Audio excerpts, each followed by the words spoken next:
debout un instant alors que nous lisons la parole du Seigneur. Vous qui aimeriez prendre le passage de l'Écriture que nous allons lire ce soir, prenez Matthieu 12, en commençant au verset 38. Et là, alors quelques-uns des scribes et des pharisiens prirent la parole et dirent, « Maître, nous voudrions te voir faire un miracle. » Il leur répondit, « Une génération méchante et adultère demande un miracle. Il ne lui sera donné d'autre miracle que celui du prophète.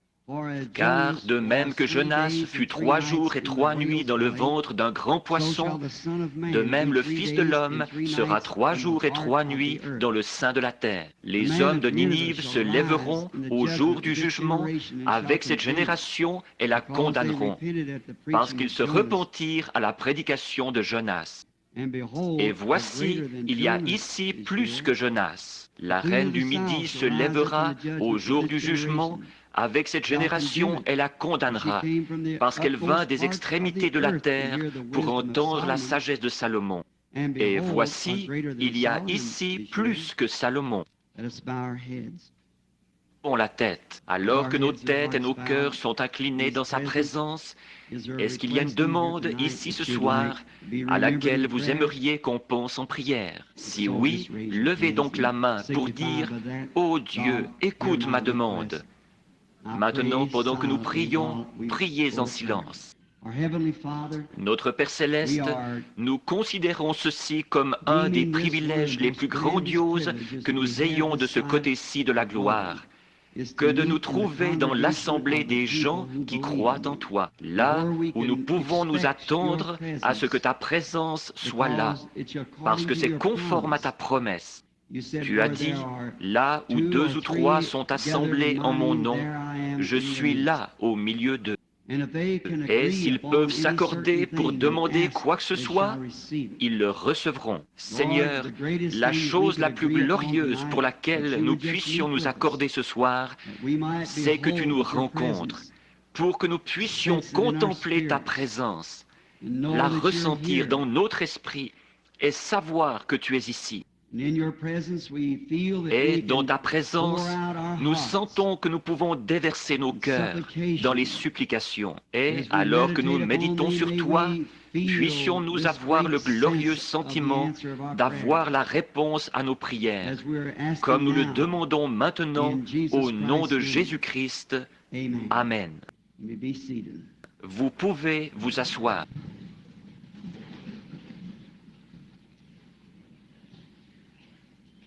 Je voudrais prendre comme sujet, si le Seigneur le veut, avec quelques passages des Écritures que j'ai notés ici, pendant quelques petits instants avant de prier pour les malades, traiter ce sujet. Il y a maintenant ici plus que Salomon.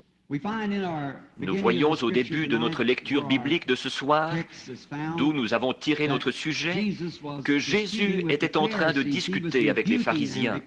Il les réprimandait parce qu'ils ne l'avaient pas compris. Cet homme, les théologiens qui avaient reçu une formation, attendaient le moment où il allait paraître. Et puis, quand il est arrivé, ils l'ont mal compris et ils l'ont traité de démon. Ils ont dit que le ministère qu'il avait était du diable, parce qu'il pouvait discerner les pensées qui étaient dans leur cœur. Et à cause de ça, ils pensaient qu'il était un genre de sorcier ou quelque chose comme un diseur de bonne aventure. Et n'importe qui sait que ça, ce sont des mauvais esprits. Et appeler l'œuvre de Dieu un mauvais esprit, c'était blasphémer. Et il leur avait dit qu'il le leur pardonnerait, parce que le Saint-Esprit n'était pas encore venu attendrir leur cœur et les préparer à comprendre Dieu. Leur cœur était éloigné de Dieu. Tout ce qu'ils connaissaient, c'était la théologie de la loi froide, et ils n'avaient pas encore reçu le Saint-Esprit. Mais il a dit, quand le Saint-Esprit sera venu et qu'il fera la même chose, de parler contre cela, ce ne sera jamais pardonné, ni dans ce siècle, ni dans le siècle à venir. Et je me suis dit, quand je lisais ceci cet après-midi, et que je méditais là-dessus, l'un d'eux là était venu à lui et d'une façon détournée, il lui avait demandé, « Maître, nous voudrions te voir faire un miracle. » Autrement dit, les Juifs avaient toujours appris à croire aux miracles. Les Juifs recherchent les miracles, toujours, et les Grecs, la sagesse. Alors, nous voyons que ces Juifs s'appuyaient sur un miracle. Or, combien cela témoignait vraiment contre ce pharisien, lui qui était censé connaître les Écritures, que le signe du Messie, Jésus l'avait déjà accompli, et ses yeux étaient tellement aveuglés qu'il ne l'a pas reconnu. Jésus lui avait donné le vrai signe biblique du Messie qui avait été promis dans l'Écriture. Mais lui cherchait un autre genre de signe. Et combien cela reste vrai pour les enseignants d'aujourd'hui et pour les gens d'aujourd'hui. Ils peuvent voir quelque chose d'absolument certain qui se trouve dans l'Écriture, que Dieu a promis pour leur jour. Et ils peuvent voir cela, et pourtant, ils s'attendent encore à quelque chose. Ils veulent voir quelque chose d'autre, et ils n'acceptent pas le signe de leur temps. Il leur a dit une fois, il a dit, « Vous savez discerner les cieux quand ils sont d'un rouge sombre. Vous dites, quand ils sont sombres et rouges, demain, il y aura de l'orage, et ainsi de suite. » Mais il a dit, vous savez discerner les signes dans les cieux, mais vous ne pouvez comprendre les signes des temps. En effet, l'Écriture avait bien dit que ce Messie serait prophète. Nous savons que la manière de Dieu de faire les choses a toujours été d'envoyer un prophète pour confirmer son message. Ça n'a jamais manqué. Ça ne manquera jamais. Dieu ne peut pas changer de manière de faire. Ce qu'il a décidé en premier, ça doit toujours rester ainsi. Ce qu'il dit, c'est vrai. Dieu n'a jamais traité avec des grands groupes. Il traite toujours avec l'individu. C'est comme ça qu'il a fait sortir un peuple d'entre les nations pour son nom. Juste un individu, un ici, un là, pour son nom. Il traite avec l'individu, pas par groupe. Et nous voyons que la raison pour laquelle il croyait cela, c'est qu'un prophète doit être un témoin identifié par Dieu. En effet, quand il disait quelque chose et que cela s'accomplissait, et qu'il disait encore et que cela s'accomplissait, et que tout ce qu'il disait, Dieu confirmait que c'était vrai, alors il avait dit, « Écoutez-le, car je suis avec lui. » Or, nous voyons que Moïse, en qui il disait croire, leur avait dit que l'Éternel votre Dieu suscitera un prophète comme moi, et le peuple devra l'écouter, et que tous ceux qui ne croiraient pas ce prophète seraient retranchés du peuple. Nous voyons que c'est vrai, il est venu vers les siens ne l'ont pas reçu, mais à tous ceux qui l'ont reçu, il leur a donné le pouvoir. Il leur a donné le pouvoir de devenir fils de Dieu. Comme nous voyons que ces pharisiens, ils avaient directement devant leurs yeux, et ces sadducéens, exactement ce que la promesse de Dieu avait dit qu'ils feraient. Et les voilà à chercher encore un signe, sans savoir que c'était là le vrai signe messianique qu'ils devaient accomplir. Philippe l'a compris quand il lui a dit où il était la veille. Il a compris que c'était le Messie. Il a dit, tu es le Christ et tu es le roi d'Israël. Donc, il a reconnu cela parce que ça lui avait été donné. Jésus a dit, « Nul ne peut venir à moi si mon Père ne l'attire. Et tous ceux que le Père m'a donnés viendront à moi. » Peu importe combien nous essayons d'entrer par un autre moyen, il faut que ce soit Dieu. Ce n'est ni celui qui veut, ni celui qui court, mais c'est Dieu qui fait miséricorde. C'est Dieu qui fait le choix. Ce n'est pas vous qui m'avez choisi, a dit Jésus, c'est moi qui vous ai choisi. Et maintenant, nous voyons que l'Antichrist, au dernier jour, séduira tous les habitants de la terre, ceux dont les noms n'ont pas été écrits dans le livre de vie de l'agneau dès la fondation du monde. Votre nom a été mis dans le livre de Dieu avant que l'agneau ait été immolé. Quand son programme tout entier a été préparé, vous étiez reconnus dans ce programme, parce que vous avez la vie éternelle. Le mot éternel, ça n'a jamais commencé. Et ça ne peut pas non plus prendre fin. Et vous êtes un attribut des pensées de Dieu avant même que le monde ait été créé. C'est le seul moyen pour vous d'avoir la vie éternelle. Et cette vie, comme il pensait à vous, elle est en vous maintenant. Il n'y a pas moyen de la séparer. Elle est là, elle y restera. Remarquez, là, ces pharisiens, même s'ils étaient des professeurs de religion, des théologiens émérites, et qu'ils étudiaient le livre jour et nuit, ils ont manqué de voir ce signe messianique. Et ils étaient là à essayer de lui demander un signe. Je veux aller plus loin pour vous montrer que Dieu donne toujours des signes. En effet, il est surnaturel. Il traite toujours avec les gens à travers des signes bibliques. Dans l'Ancien Testament, quand ils avaient une question, que quelqu'un avait eu un songe et qu'il n'y avait pas là de prophète, on l'amenait au temple, là où il y avait ce qu'on appelait l'Urim Tumim. Vous, les enseignants de la Bible, vous comprenez ce que je veux dire. C'était le pectoral que portait Aaron avec les 12 pierres qui représentaient les 12 tribus d'Israël. On le suspendait à un poteau. Et là, quand ce prophète ou ce songeur ou quoi que ce soit racontait sa vision ou son songe, peu importe combien ça semble être vrai, si ces lumières surnaturelles ne brillaient pas pour faire l'Urim Tumim sur ce pectoral, c'était rejeté. Dieu le refusait. Il faut qu'il y ait un signe surnaturel qui vient de Dieu pour confirmer. Peu importe combien ça avait l'air vrai, combien c'était d'une théologie profonde, combien ça avait l'air bon, quand même, si le signe surnaturel de Dieu ne le confirmait pas, ce n'était pas vrai pour le juif. Or, l'Ancien Testament, le pectoral d'Aaron a été aboli avec l'Ancienne Alliance. Mais dans la Nouvelle Alliance, Dieu a encore l'Urim Tumim. C'est-à-dire que si un prophète, un songeur, un théologien ou quoi que ce soit prononce quelque chose de contraire à la parole et que Dieu n'y fait pas écho par la parole, je le laisse de côté. Parce qu'elle est l'Urim Tumim de Dieu. Et je le crois de tout mon cœur, que c'est la parole de Dieu. Et Dieu est sa propre parole. Au commencement était la parole était avec Dieu, et la parole était Dieu. Et la parole a été faite chair, et elle a habité parmi nous. Il est le même hier, aujourd'hui et pour toujours. Il est encore... Dieu n'a pas besoin d'interprète. Nous interprétons, nous disons ceci, c'est cela, et ceci, c'est cela, et ainsi de suite. Dieu n'a pas besoin d'interprète, il est son propre interprète. Dieu n'a pas besoin de nous pour interpréter sa parole. La Bible, elle est écrite, et elle dit qu'elle ne se prête à aucune interprétation particulière. Dieu a dit au commencement que la lumière soit, et la lumière fut. En voilà l'interprétation. Dieu a dit, une vierge concevra. Elle l'a fait. En voilà l'interprétation. Elle n'a besoin de personne pour l'interpréter. Dieu a dit qu'en ce jour-ci, ces choses allaient se produire. Et elles se produisent.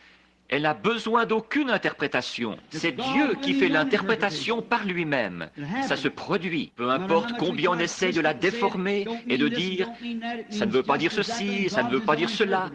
C'est exactement ce qu'elle veut dire, et Dieu est son propre interprète. Il confirme sa parole, et c'est comme ça qu'il l'interprète, parce qu'elle s'accomplit. Maintenant, nous voyons ces hommes là, dans Matthieu, chapitre 12, versets 38 à 40, qui lui demandaient « Maître, nous voudrions te voir faire un miracle. » Et il les réprimandait parce qu'ils n'avaient pas cru en lui et qu'ils avaient traité l'esprit même qui était sur lui de mauvais esprit. Dans leur incrédulité, parce qu'ils ne pouvaient pas l'identifier aux membres de leur clergé. Ils ne pouvaient pas identifier d'où il venait. Ils ne savaient pas de quelle école il venait, s'il était pharisien ou sadducéen. Et ils n'arrêtaient pas d'essayer de démolir leurs instituts de théologie et de les appeler une bande de serpents. Et vraiment, ils n'arrivaient pas à l'identifier nulle part. Alors, d'où cet homme est-il venu? Nous ne savons pas d'où il vient. Et ils ne se rendaient pas compte que le signe même qui montrait qu'il était le Messie était là, comme cette petite femme au puits, là, dont nous avons parlé avant hier soir. Elle a reconnu cela, et ça a fait quelque chose pour elle. Et ceux qui ont reconnu cela, ils étaient la semence de Dieu qui devait être appelée en ce jour-là. Dieu, toujours et à toutes les époques, il a toujours donné des dons spirituels à son peuple. C'est comme ça qu'on l'identifie et qu'on le reconnaît, par des dons spirituels. Et quand Dieu envoie un don spirituel à son peuple et que ce don spirituel est rejeté, alors ce peuple sombre dans les ténèbres d'un chaos. Chaque fois, au cours des âges, quand Dieu envoie quelque chose au peuple, un don, et qu'il le refuse, ce peuple est rejeté par Dieu pour avoir rejeté la miséricorde de Dieu. Oh, quelle sécurité ce serait ce soir! Comme ce serait meilleur que tous les abris anti-aériens et que tous les endroits auxquels on pourrait penser, si cette nation, qu'on appelle une nation chrétienne, pouvait accepter le don de Dieu qui lui a été donné, le glorieux Saint-Esprit déversé en ces derniers jours. Et combien, si cette nation l'acceptait, il y aurait plus de sécurité que dans n'importe quel endroit où ils pourraient aller. Mais ils l'ont rejeté, alors il ne reste rien d'autre que le chaos et le jugement. Dans tous les âges, il a donné ses glorieux dons spirituels. Et remarquez toujours la venue d'un don spirituel, d'un véritable don. Un soir, je voudrais parler de la voie du don, mais si le Seigneur le veut. Mais généralement, ces dons sont toujours annoncés par des prophètes. Et quand vous voyez un prophète entrer en scène, ça montre que le jugement est proche. Or, c'est un signe. Quand vous voyez entrer en scène un prophète de Dieu identifié, à l'époque de Jérémie, à l'époque de Daniel, à l'époque de Jean-Baptiste, à l'époque du Seigneur Jésus et tout le long, quand un prophète entre en scène, c'est le moment où Dieu va prononcer sa parole. Les nations la rejettent et alors le chaos s'installe. C'est ce qui est arrivé au changement des âges de l'Église. Chaque fois, quand le message a été rejeté, et Dieu donne ses dons et ses messages aux gens et les rejette, alors il ne reste plus rien d'autre que le jugement. Dieu est juste. Il n'envoie pas de jugement avant d'avoir offert la miséricorde. Et la miséricorde est prédite, de même que la manière dont elle doit venir. Mais d'habitude, les gens sont tellement confus et dans leurs pensées, il y a tant d'échafaudages d'idées humaines qu'ils ne le reconnaissent pas. Et c'est toujours comme ça que ça se passe. Maintenant, nous voyons qu'il leur a dit qu'une génération méchante et adultère demande des miracles. Combien de fois l'incroyant a-t-il profité de cela? Des signes bibliques, et il ne le croit pas. Dieu parle toujours par des signes. Il l'a toujours fait, il le fera toujours. Tant qu'il y aura un monde, il continuera à parler par des signes spirituels. Il a prédit qu'il viendrait. Maintenant, beaucoup d'incroyants prennent ça. Quand il a dit qu'une génération méchante ou une génération faible et adultère demande des miracles. Regardez bien ici, il parlait par une prophétie composée. Il leur disait aussi qu'ils étaient une génération faible et adultère. Et il leur disait aussi que toute génération faible et adultère, et une qui devait venir, recevrait un miracle. Remarquez, il a dit, une génération faible et adultère demande un miracle. Il ne lui sera donné d'autre miracle que celui de Jonas. Car de même que Jonas fut dans le ventre d'un grand poisson pendant 3 jours et 3 nuits, de même le Fils de l'homme doit être dans le sein de la terre pendant 3 jours et 3 nuits. Qu'est-ce qu'il disait ici? Il disait qu'une génération méchante et adultère recevrait le miracle de la résurrection. Et à quel autre âge sommes-nous jamais arrivés, où ce soit le cas plus que maintenant même, une génération méchante, pervertis, adultères qui rejettent Christ, et ils recevront un miracle, le miracle de la résurrection, que Jésus-Christ est tout aussi vivant ce soir qu'il l'a toujours été. Il est ressuscité des morts, ce qui fait de lui le même hier, aujourd'hui et pour toujours. Une génération faible et adultère demande un miracle, et ils le recevront. Et ce miracle, ce sera le miracle de la résurrection. Or, bien sûr, il leur annonçait là qu'il allait ressusciter des morts. Bien des fois, les Écritures ont leur sens commun, ou plutôt composé. Comme dans Matthieu 3, il est dit « Afin que s'accomplisse ce que le Seigneur avait annoncé par le prophète. J'ai appelé mon fils hors d'Égypte. » Maintenant, si vous prenez la référence, il s'agit d'Osée. Et il avait prophétisé qu'il avait appelé le Fils de Dieu hors d'Égypte. Il s'agissait là d'Israël. Jacob était le Fils de Dieu. Et il l'a appelé hors d'Égypte. C'est à ce passage qu'on vous renvoie. Mais aussi, Christ était son fils majeur. Et il l'a appelé à sortir, alors qu'Israël était un type. De même, comme ça, c'était un type du rejet de Christ pour cette génération-là. Ici, c'est un type encore plus grand, puisque cette génération-là, qui a rejeté la résurrection, a reçu le pardon. Mais cette génération-ci, qui se moque du Saint-Esprit, est impardonnable. Nous sommes...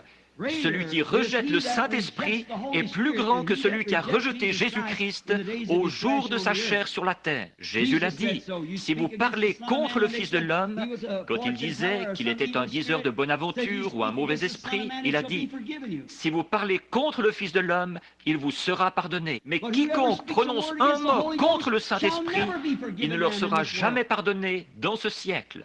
C'est-à-dire d'appeler l'œuvre du Saint-Esprit une chose mauvaise, impure, quand il voit s'accomplir l'œuvre de Dieu. Oui, Jonas a été un témoin de la résurrection, car il a été dans le ventre du grand poisson pendant 3 jours et 3 nuits. Beaucoup de gens essaient de condamner Jonas et de dire que, oh lui, tout le monde, il était un Jonas. Jonas était prophète.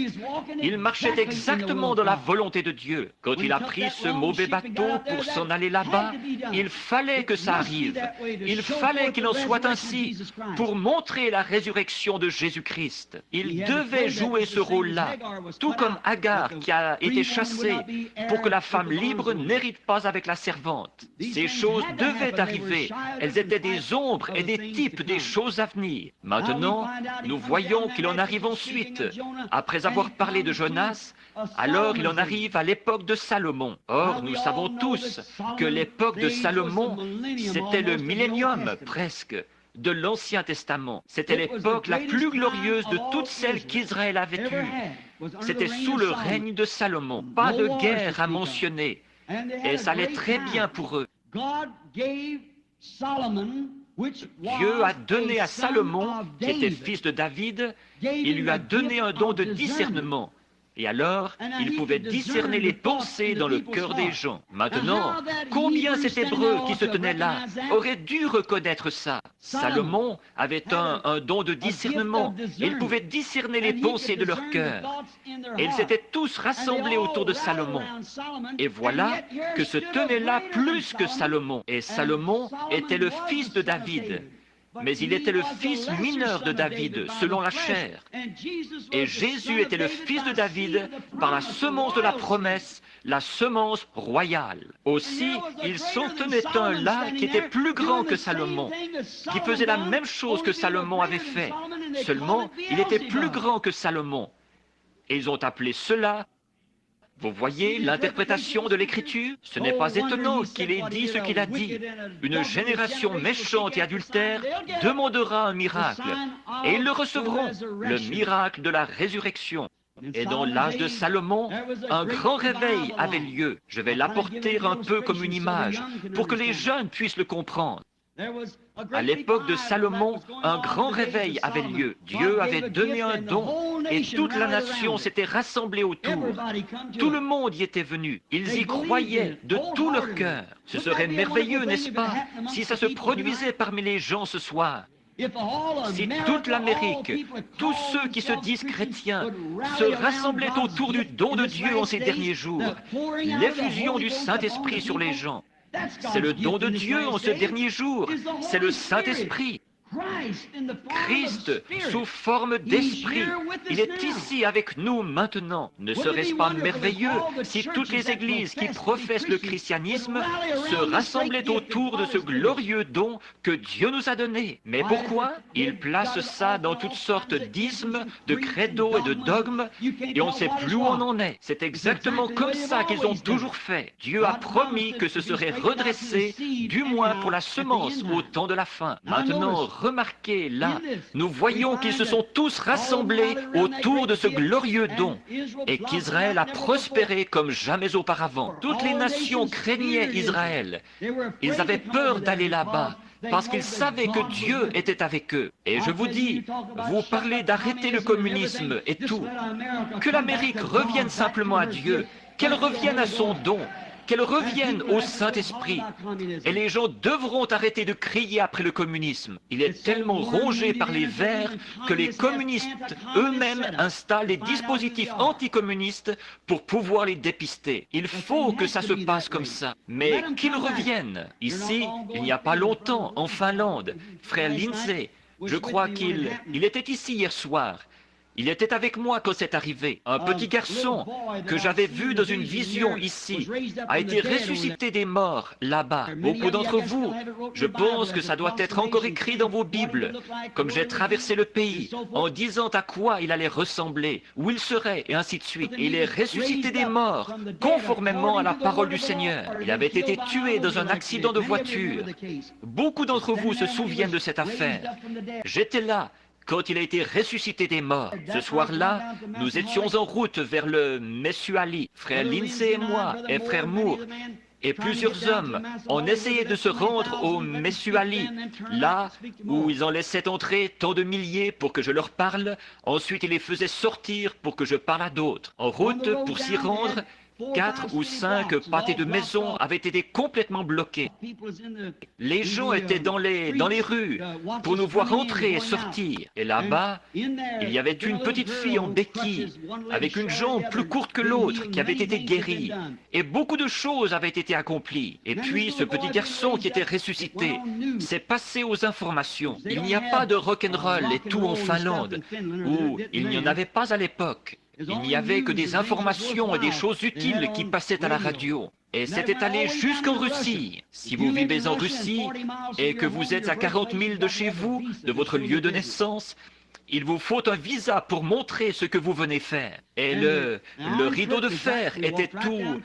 On s'était approché tout près, là où il y avait des mitraillettes dans les rues, tout près de Kuopio. Et ce soir-là, comme la nouvelle s'était transmise jusque-là, il y avait des milliers de Russes dans les rues. Il y avait là ces soldats communistes, ces soldats russes, avec leurs petits calots ronds sur la tête. Et 6 jeunes Finlandais, pas longtemps après la guerre, ils n'avaient même pas encore l'âge de se raser. Ils étaient imberbes, ils portaient des grosses bottes, des grands manteaux longs. Ils marchaient dans la rue avec des sabres et tout. Ils m'escortaient à travers la foule pour que je puisse entrer. Il y avait ces Russes qui se tenaient là. Quand je m'approchais, ils se mettaient au garde à vous. Ils se tenaient comme ça. Et les larmes leur coulaient sur les joues. Et quand je suis passé devant eux, ils ont empoigné ces soldats finlandais pour leur donner l'accolade et pour les embrasser. Quelque chose qui pourrait faire qu'un Russe donne l'accolade à un Finlandais, ça désamorcerait les guerres. Ils disaient, ça nous l'accepterons, un Dieu qui peut ressusciter les morts. Voilà le problème ce soir, mon ami. Exactement, ce qui les a rendus communistes, c'est que le clergé a abandonné la parole de Dieu. Ils ont pris tout l'argent. Ils n'ont rien à donner en échange. Rien de plus qu'un club ou quoi que ce soit d'autre. Voilà ce qui ne va pas dans le monde. Alors nous voyons qu'au jour de Salomon, ils se sont tous rassemblés autour de ce glorieux don que Salomon avait reçu du Seigneur. Et les gens venaient et repartaient. Toutes les nations craignaient Israël. Au lieu d'essayer de leur faire la guerre, ils apportaient des offrandes de paix. Ce n'était pas tant de leurs hommes qu'ils avaient peur. C'était du Dieu avec lequel ils étaient tous unis qu'ils avaient peur. Oh, comme ce serait grandiose pour cette nation ce soir. Si tous nous avions la crainte de Dieu, si tous nous respections Dieu et que nous recevions son don du Saint-Esprit et que nous nous rassemblions autour, que chaque église rompe ses credos et qu'elle les jette au dehors et qu'on se prosterne à l'autel et qu'on y reste jusqu'à ce que le Saint-Esprit vienne identifier sa parole au dernier jour. Certains d'entre eux essayent de dire, mais il n'y a que les Juifs qui doivent le recevoir. Ça s'est arrêté là. Jour de la Pentecôte, Pierre a dit, « Repentez-vous, chacun de vous, et soyez baptisés au nom de Jésus-Christ pour la rémission des péchés, et vous recevrez le don du Saint-Esprit, car la promesse est pour vous et pour vos enfants, pour ceux qui sont au loin, en aussi grand nombre que le Seigneur notre Dieu les appellera. Tant qu'il y a une semence en terre qui attend d'être appelée, il y a un Saint-Esprit pour l'appeler à lui. C'est vrai, c'est toujours la même chose. Mais nous voyons que quand il vient, il est rejeté. Voilà pourquoi la nation se retrouve condamnée. Voilà pourquoi les choses vont comme elles vont ce soir. Et nous voyons qu'à l'époque de Salomon, ce n'était pas comme ça. Ils se sont tous rassemblés autour du don de discernement qu'avait Salomon. Et toutes les nations craignaient Dieu. Et partout, on répandait la nouvelle. Oh, il faut que vous veniez en Israël. Leur Dieu a suscité parmi eux un don, et ils l'ont fait roi. Et sa sagesse, son discernement dépasse l'entendement humain. Ça dépasse.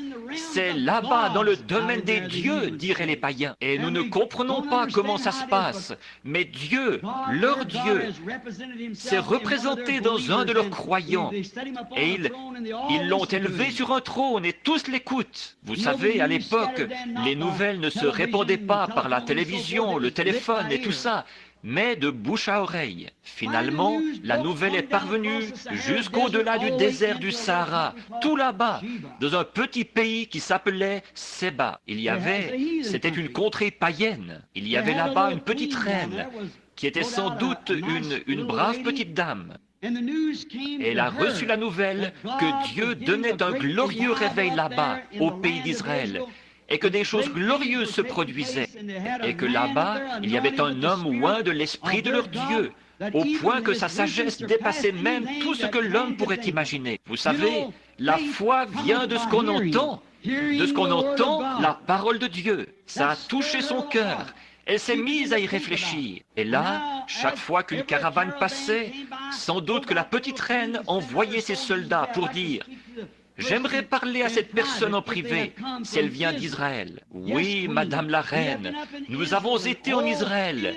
Et, oh, c'est merveilleux. Vous devriez voir. Il n'y a rien de comparable à ça. Ça dépasse l'entendement humain. Vous savez, ils sont tous d'un même accord. Ils sont tous là, autour de ce don que leur Dieu leur a donné. Et ils le croient tous d'un même accord. Oh, c'est tout ce qu'il y a de plus grandiose. Et rien n'est caché. Dieu révèle tout. Si une nation se mettait en marche contre eux, là-bas, eh bien, leur Dieu leur révélerait par où ils arrivent. Et leur dresserait une embuscade avant qu'ils arrivent. Oh, c'était vraiment un glorieux réveil qui avait lieu. Alors, vous savez, la petite reine s'est mise à avoir soif de le voir par elle-même. Vous savez, il y a quelque chose là.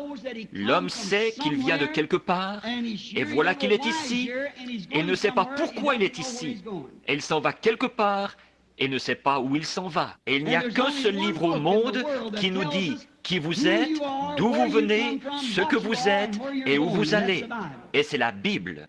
C'est le seul qui vous le dit. Et c'est le livre de Dieu. C'est Dieu lui-même manifesté sous forme de parole, qu'on appelle une semence. Cette semence, dans la bonne sorte de terre, produira chaque promesse qu'il a faite. Parce que c'est Dieu lui-même, mais elle doit être arrosée par la foi pour la faire s'accomplir, comme toute autre semence. Le germe est en elle, su. Remarquez maintenant, nous voyons qu'en faisant cela, la petite reine s'est mise à avoir faim et soif de Dieu. Oh, si seulement les dons de Dieu pouvaient créer une soif dans le cœur des gens, une soif de lui, comme cela a été le cas pour elle. Alors, nous voyons, pour que les enfants, les tout-petits, il y en a toute une rangée qui sont assis ici et à différents endroits, pour qu'ils comprennent. Nous allons le mettre en scène pour eux, en quelque sorte, pour qu'ils comprennent. Maintenant, rappelez-vous, elle était païenne. Donc, pour faire cela, et comme elle était reine, il fallait qu'elle ait l'autorisation de son prêtre païen pour pouvoir y aller. Et je peux m'imaginer la voir s'approcher et faire ses courbettes devant lui et dire: Grand Saint-Père un tel, nous savons que les Israélites ont un réveil là-bas et que leur Dieu s'est représenté sous la forme d'un homme par un grand don en ce qu'il connaît les secrets du cœur. Et on me dit qu'il est la parole et que la parole juge les sentiments du cœur. et on dit qu'elle est à l'œuvre dans un homme. J'aimerais avoir votre autorisation, très Saint-Père, pour me rendre là-bas et faire une visite pour voir moi-même. Eh bien, j'imagine la réponse qu'elle a reçue. Nous ne collaborons pas à ce réveil. Ou plutôt, ça, c'en est la version 64. Mais toujours est-il qu'ils disent, ils n'appartiennent pas à notre dénomination. Ils ne sont pas des nôtres. Nous n'avons rien à voir là-dedans. Rien du tout. Vous n'irez pas. Et ne sont qu'une bande de fêlés. On entend toutes sortes de rumeurs à leur sujet, qu'ils auraient traversé une mer Rouge, et toutes sortes de choses comme ça. Mais il n'en est rien. Le voici, notre grand Dieu. Vous le voyez là, près du mur? Eux, ils ont été comme ceci et comme cela. Et ils ont si souvent fait ceci et cela. La petite reine est repartie dégoûtée. Mais vous savez, il y a quelque chose là. Si Dieu commence à mettre une fin dans un cœur humain, il n'y a vraiment rien qui pourra lui faire obstacle. Qu'il y ait collaboration ou non, ou quoi que ce soit qu'il y ait, il faut qu'elle trouve cela. C'est comme pour la petite femme hier soir, quand je parlais de persister et de persévérer. Vous voyez, quelque chose s'empare de vous, et vous vous emparez de quelque chose. Comme Jacob, le fils de Dieu. Jacob, le fils de Dieu, une nuit, il s'est emparé de quelque chose, et cela s'est emparé de lui. Et il ne l'a pas laissé partir avant d'avoir atteint son but, d'avoir été béni par cela. Ça, c'est la vraie chose. Et quand un homme imite quelque chose, ça ne marchera jamais comme il faut. Mais si vous pouvez vous emparer de ce quelque chose, et que ce quelque chose s'empare de vous, cela va se produire. Si vous êtes venu ici ce soir pour être guéri, et que vous laissez le Saint-Esprit s'emparer de vous, et que vous vous emparez de lui, vous allez recevoir ce que vous demandez. Il n'y a aucun moyen de vous empêcher de le recevoir. Si vous êtes venu en croyant que Jésus-Christ sauve et qu'une puissance de salut s'empare de vous et que vous vous en emparez, vous serez sauvés. Si vous croyez au baptême du Saint-Esprit et que le Saint-Esprit s'empare de vous et qu'il vous baptise, et que vous vous emparez de lui, vous n'aurez pas à quitter votre place. Il vous remplira de sa présence là où vous êtes, exactement comme il l'a fait. Comme Pierre prononçait encore ces mots, le Saint-Esprit descendit sur tous ceux qui l'écoutaient. Quelque chose s'était emparé d'eux. Quelque chose s'était emparé de cette petite syrophénicienne dont nous avons parlé hier soir. Peu importe combien elle avait d'obstacles, elle y allait quand même. Quelque chose s'est emparé de cette petite reine dont nous parlons ce soir. Une païenne, une idolâtre. C'était pareil pour cette petite syrophénicienne, une grecque, une païenne, une idolâtre. Mais quelque chose s'est emparé d'elle. Elles sont emparées de quelque chose. Il y a toujours des difficultés sur la route. Satan barre le chemin avec tout ce qu'il peut quand il voit que Dieu commence vraiment à agir. Il va le faire pour vous. Il mettra tous les obstacles qu'il peut sur votre chemin. Rappelez-vous, cette femme a eu beaucoup d'obstacles, mais sa foi n'en avait pas. La foi ne connaît pas d'obstacles. Il n'y a rien qui puisse l'arrêter. Peu importe ce que qui que ce soit dit, si vous êtes accroché à Dieu comme il faut, que Dieu est accroché à vous comme il faut, 40 médecins peuvent se tenir là pour vous dire que vous allez mourir, et vous ne croirez pas un mot. Non, monsieur, non, monsieur. 40 hommes d'église peuvent se tenir ici, comme les 400 d'Achab, pour s'opposer à vous. Si vous êtes un Michée et que vous êtes accroché à Dieu, que Dieu est accroché à vous, et que vous le voyez confirmé dans la parole, rien ne va vous arrêter. Vous vous tiendrez là, malgré tout, parce que quelque chose vous tient. C'était révélé à cette petite femme qu'il y avait un Dieu quelque part. Je peux la voir aller relire ses rouleaux en hébreu, les enrouler et les ranger dans la cruche, et retourner voir ce prêtre païen et dire « Je veux vous dire quelque chose, Saint-Père. C'est peut-être vrai, les choses que vous dites. » Mais écoutez, ma grand-mère adorait cette idole. Elle lisait ce catéchisme que vous avez. Mon arrière-grand-mère le lisait. Ma mère le lisait. Toute ma famille le lisait. Il y est toujours question de quelque chose qui est déjà arrivé. Je ne l'ai encore jamais vu agir. Me dit que là-bas, ils ont quelque chose de réel qui agit en ce moment même. Pas quelque chose d'historique, mais quelque chose qui se produit maintenant. Il dirait, mais écoutez là, mon enfant, si vous y allez, je vous excommunierai. Et en tant que reine, vous ne devez pas vous associer avec de telles personnes. Ce même vieux démon est encore en vie. Il n'y a pas de meilleure compagnie au monde à adopter qu'une église née de nouveau, remplie du Saint-Esprit. Peu m'importe où elle se trouve, qu'elle soit dans une ruelle ou n'importe où, c'est la meilleure compagnie. C'est un groupe céleste. Remarquez, des croyants qui croient en Dieu. Son cœur tambourinait d'impatience. Elle voulait voir. Elle en avait entendu parler. Elle n'en savait rien, mais elle voulait le voir. Et je peux l'entendre dire, eh bien, vous pouvez bien rayer mon nom du registre si vous voulez. Tout ce que vous dites, et ces idoles, et ces livres, et tout. Je vous vois sans cesse en train de parler de quelque chose, Ça n'a jamais agi. Je n'ai encore jamais vu cela agir. Je veux quelque chose de réel. Et elle se prépare à partir. Quel dommage qu'il n'y ait pas plus de ces petites reines aujourd'hui. C'est vrai. Et là, nous voyons qu'elle a utilisé une très bonne tactique en y allant. J'aimerais que tout le monde pense à ceci. Bon, elle disait qu'elle ne savait pas. Elle avait lu tous les rouleaux pour voir ce qu'était Jéhovah, pour voir de quelle manière il avait agi par le passé. Dans ce cas, il s'identifierait à cet homme, comme on le décrivait alors. C'était Jéhovah. Et si c'était Jéhovah, et qu'il était le vrai Dieu, le Dieu des vivants, pas une statue ou le monument d'une créature qui avait vécu ou qui n'avait pas vécu, c'était là un Dieu vivant, présent en ce moment même. Donc elle voulait se préparer à partir. Alors elle a dit, elle a emporté beaucoup d'argent. Elle a pris de l'or et de la myrrhe, et de l'encens, je suppose, et de l'argent. Et elle en avait chargé des chameaux. Là, elle se disait, j'y vais, je vais examiner ça de moi-même. Et puis, si c'est vrai, je le soutiendrai. Si ce n'est pas vrai, je n'aurai rien à faire avec. Vous savez, elle pourrait enseigner quelque chose aux pentecôtistes. Nombre d'entre eux soutiennent un programme où l'on rit et où l'on se moque de vous.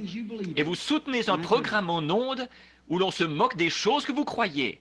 Et c'est vrai, oui monsieur, parce que ça a l'air bien, c'est sûr.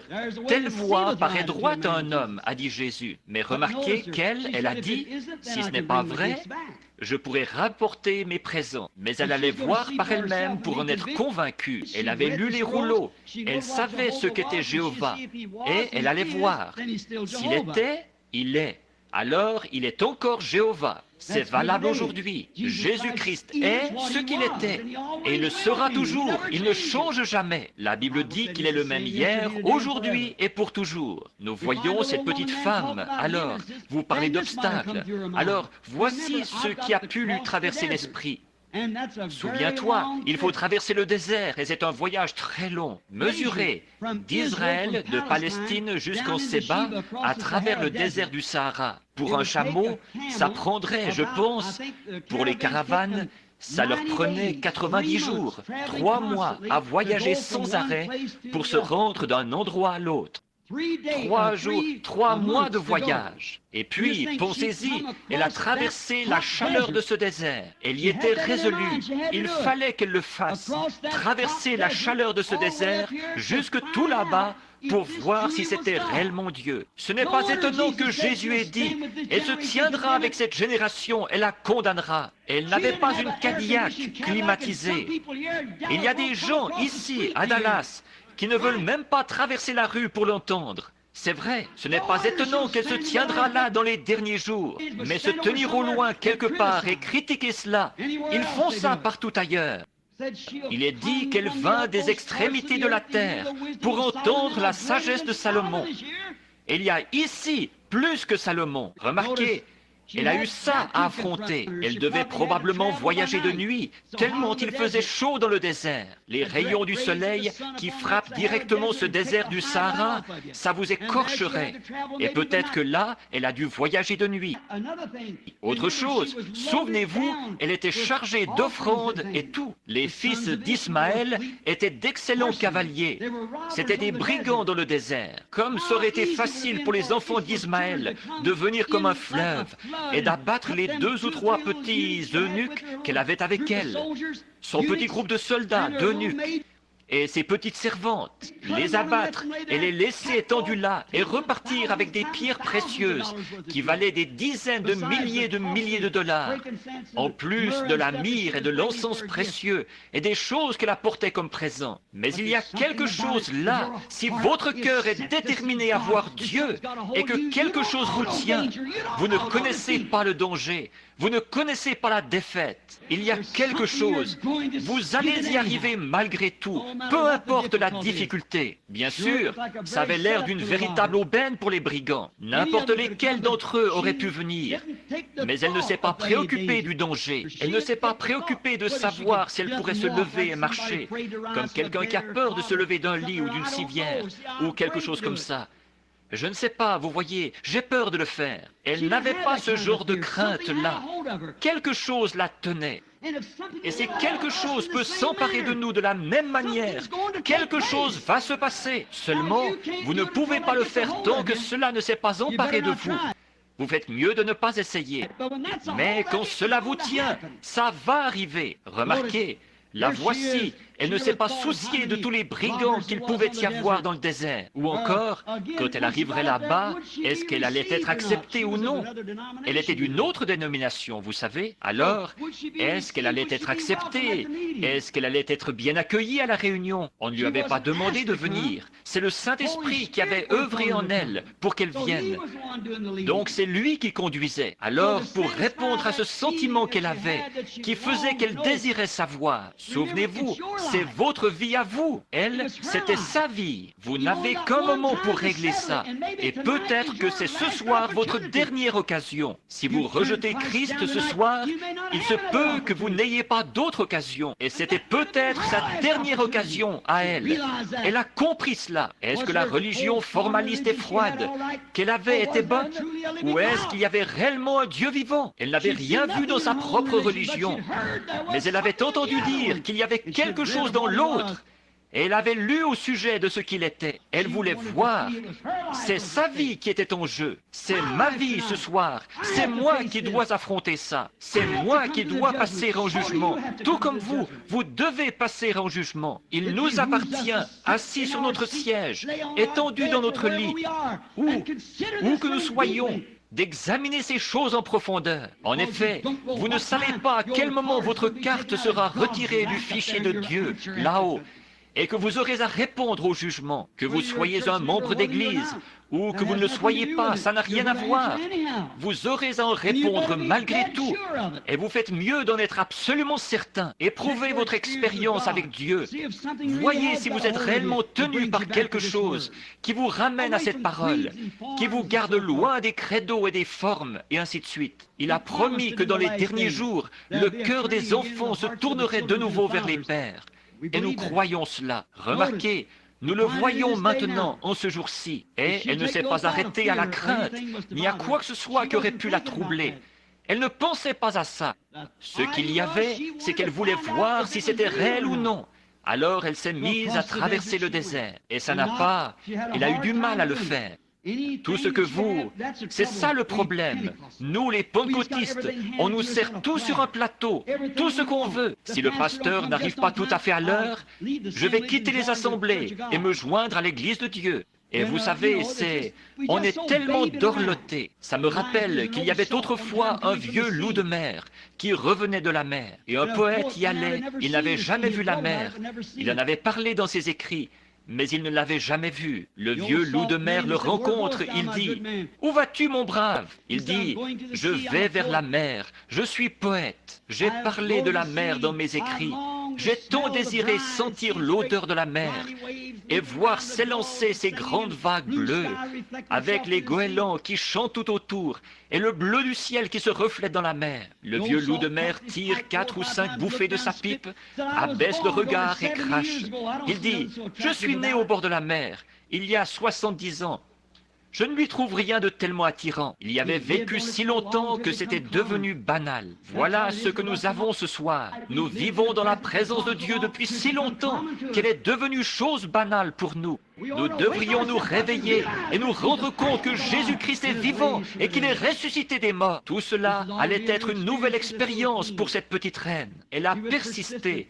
Elle voulait voir cela, c'est certain. Elle a persisté. Il fallait bien qu'elle persiste pour quitter sa nation. Elle avait tout son prestige à abandonner, et toutes les associations de jeux de cartes, et tout ce dont elle faisait partie, tous les cercles de couture, et les choses dont elle faisait partie, en tant que reine, toute la célébrité qu'elle connaissait. Elle serait la risée de ce groupe. Mais qu'est-ce que ça changeait pour elle? Il s'agissait de son âme à elle. Il s'agit de votre âme à vous. Il s'agit de mon âme à moi. Qu'est-ce que ça change pour les méthodistes, baptistes, presbytériens ou unitaires, binitaires, trinitaires ou quoi encore? C'est de mon âme à moi qu'il s'agit. C'est de votre âme à vous qu'il s'agit. C'est la parole de Dieu qui est confirmée. Nous voyons qu'elle, ça ne changeait rien pour elle. Ce que n'importe qui pouvait dire, ou sa célébrité, ou ses amis, s'il fallait qu'elle laisse là tout ce qu'il y avait au monde. Si c'était réel, elle était prête à y venir. Elle donnerait son royaume, tout le reste. Si c'était réel, elle voulait trouver Dieu. Il y avait quelque chose dans son cœur. Nous voyons qu'elle a traversé le désert. Finalement, après tous ces jours, 90 jours, 3 mois, la caravane a fini par arriver à la porte. Seulement, elle n'est pas arrivée comme beaucoup de gens viennent aux réunions aujourd'hui. Il y en a beaucoup qui viennent et qui disent « J'ai entendu dire qu'il y a... quelqu'un m'a dit qu'il y avait...